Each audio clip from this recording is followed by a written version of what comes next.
Hello, everyone. This is Mike McDaniel, the evangelist of the Central Church of Christ in Caruthersville, Missouri. You're listening to another Wednesday evening devotional, and we are glad that you are. We encourage you to go through the different things we have available on our website at centralinseville.org or on our YouTube channel of the Central Church of Christ. We hope these things will be edifying to you. I want to speak today on being on guard against our enemy. Being on guard against our enemy. You know, every army has an intelligence operation, enabling officers to know and understand the enemy, his strength, his movements, and probable line of attack. Unless we know who the enemy is and where he is and what he can do, we will have a difficult time defeating him. Who is our enemy? Well, in Ephesians 6, our enemy is identified for us. Ephesians 6:10 through 12. Finally, my brethren, be strong in the Lord and in the power of his might. Put on the whole armor of God, that you may be able to stand against the wiles of the devil. For we wrestle not against flesh and blood, but against principalities, against powers, against the rulers of the darkness of this world, against spiritual wickedness in high places. To be successful Christian soldiers, we must know the enemy. The devil is our chief enemy. In the Bible, he is constantly viewed as a real personality with the power to influence people and to perform many evil deeds. Satan has been all too successful in destroying men because men have underestimated it. You know, the devil just loves to be compared to a clown in a red suit with a forked tail and horns and an ugly face. Just someone to be laughed off and passed off. While we may not have all the information we desire, to satisfy our curiosity about the origin of Satan, the scriptures do reveal some facts that we need to learn. First, Satan is not of the nature of deity. We see from Job 1:12 that he is not all powerful. Therefore, he is not deity. Second, since he is not divine, it is obvious that the devil is a created being. Colossians 1:16 says, for by him, that is by Christ, were all things created that are in heaven and that are in earth, visible and invisible, whether they be thrones or dominions or principalities or powers. All things were created by him and for him. Well, obviously that would include the devil, as he originally was. Since he's neither God nor man, it appears that he was created as an angel of God. To say that Satan was created as an evil being reflects on the holiness of God. As an angel, Satan was capable of sin, and some of the angels did sin, according to 2 Peter 2 and verse 4. Satan was probably one of those angels who sinned. 1 John 3:8 says, he that committeth sin is of the devil, for the devil sinneth from the beginning. The devil has been sinning from the beginning, from the first sin which resulted in his becoming the devil. Being the first sinner, the devil is the source of sin, and he is the father of all who practice it. Third, upon sinning, Satan was cast out of heaven. God dwells in holiness. Psalm 47 and verse 8. And thus Satan's casting out of heaven was immediate upon his having sinned. In Luke 10:18, Jesus said, I beheld Satan as lightning fall from heaven. Other angelic creatures, having sinned, were cast down to the intermediate state. In 2 Peter 2:4, for if God spared not the angels that sinned, but cast them down to hell, and the Greek word there refers to the compartment of torments in the Hadean realm, Luke 16, and delivered them into chains of darkness, he says, to be reserved unto judgment. Fourth, false pride seems to have been Satan's sin. Paul prohibits a novice or a new convert from being appointed an elder, lest, being lifted up with pride, he fall into the condemnation of the devil, 1 Timothy 3, verse 6.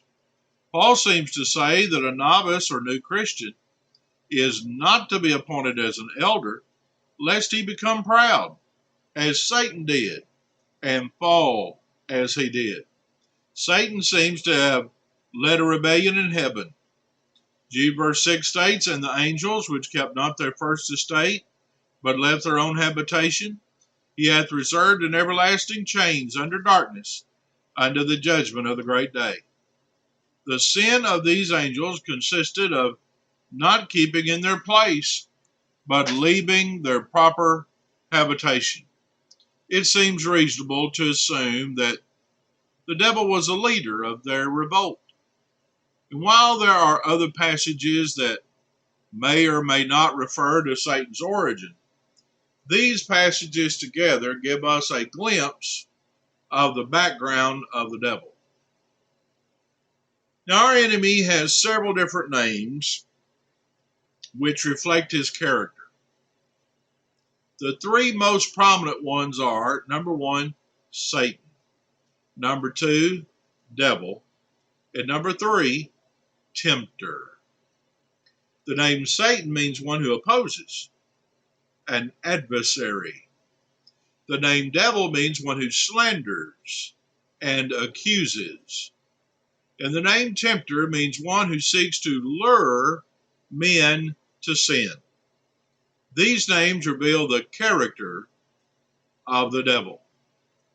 When we convert men to the truth of the gospel, they must be turned from the power of Satan to God.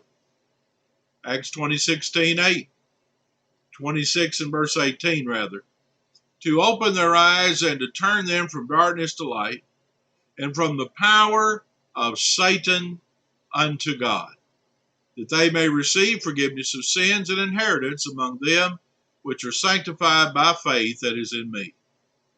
Even as Christians, we must be constantly on guard, lest Satan should get an advantage of us, for we are not ignorant of his devices, 2 Corinthians 2:11. He will seek to test our faith at our weakest points. In James 1:12-15, blessed is the man that endureth temptation, for when he is tried, he shall receive the crown of life, which the Lord has promised to them that love him. Let no man say, when he is tempted, I am tempted of God. For God cannot be tempted with evil, neither tempted he any man. But every man is tempted, when he is drawn away of his own lust and enticed. Then when lust hath conceived, it bringeth forth sin, and sin, when it is finished, bringeth forth death. This shows us that Satan will tempt us when we are weakest. You need to be honest about your weak points. Pray about them, and especially be on guard at these points. It may seem hard to resist temptation. You may even yearn to commit sin, and the pressures to give in may seem unbearable. But you need to remember that crown of life, which the Lord has promised to them that love him. To be on guard against the devil, remember the power of Scripture. In Matthew 4:1-10, we have described how Jesus resisted temptation. 3 times Satan tempted Jesus to sin. 3 times Jesus answered Satan by quoting Scripture and saying, "It is written." Well, spending time thinking about Scripture and obeying what God says will help you in your war against Satan. Psalm 119:11 says, "Thy word have I hid in mine heart, that I might not sin against thee." And then to be on guard against the devil, remember the power of prayer. Jesus told his disciples, "Watch and pray that you enter not into temptation. The spirit indeed is willing, but the flesh is weak." Matthew 26 and verse 41. Be specific in your prayers to the Father. He knows the number of hairs on your head, and He knows your weak spots. Confess your faults, and God will help you. And then to be on guard against the devil, remember whose you are. If you are a Christian, you belong to God. God is holy, and He wants you to be holy too. 1 Peter 1:15 and 16. One of the most powerful examples of overcoming temptation in the Old Testament is Joseph. And when he was tempted to commit sexual sin, Joseph said unto Potiphar's wife, "There is none greater in this house than I, neither hath he kept back anything from me but thee, because thou art his wife. How then can I do this great wickedness and sin against God?" Genesis 39 and verse 9. And then finally, to be on guard against the devil, remember who you are. As a Christian, you influence other people. Jesus needs us to be the salt of the earth and the light of the world. Matthew 5:13 and 16. In a world lost in sin, let us show the way to Jesus by the way that we live. Pray for God's help that Satan, our enemy, will not get control of our lives. Pray that God would lead us not into temptation, but deliver us from evil. And in your private prayers, be honest with God about the temptations that are hardest for you to come. I hope that you have benefited from this lesson today on being on guard against our enemy. Thanks so much for watching. We hope you'll tune in again next time. Until then, this is Mike McDaniel with the Central Church of Christ in Caruthersville, Missouri. I hope you have a good day.